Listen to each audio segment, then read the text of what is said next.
2016 წლის 1 აგვისტოდან რძის შემცვლელ პროდუქტებზე რძის ნაწარმის აღნიშნული ტერმინის გამოყენება აიკრძალა. მთავრობის დადგენილება რძისა და რძის ნაწარმის შესახებ ტექნიკური რეგლამენტის დამტკიცების თაობაზე გასული წლის აგვისტოდან ამოქმედდა. იგი მიზნად ისახავს რძისა და რძის ნაწარმის, რძის შემცველი პროდუქტის წარმოების, გადამუშავებისა და დისტრიბუციის ეტაპებზე რეგულირების ერთიანი პრინციპების განსაზღვრას და მომხმარებელთა უფლებების დაცვას. მთავრობის ამ რეგულაციის მიხედვით სურსათის ეტიკეტზე დასახელება რძე, მშრალი რძე, არაჟანი, ხაჭო, კარაქი და სხვა გამოყენებული უნდა იყოს მხოლოდ რძის ნაწარმზე.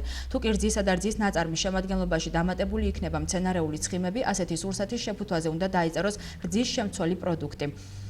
ამ მოთხოვნების დარღვევის შემთხვევაში ბიზნეს ოპერატორი დაჯარიმდება ეტიკეტირების წესის დარღვევის გამო, ხოლო სურსათის რეალიზაცია აიკრძალება.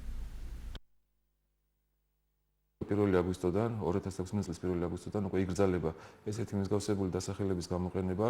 ბოლოს ართებით ცებრიან მსგავსი, ვინაიდან მომხმარებელი არ იქნა შეცდომაში შეყვანილი და ის მოლოდინი, რომელიც მას გააჩნია, სრულად იქნა დაკმაყოფილებული.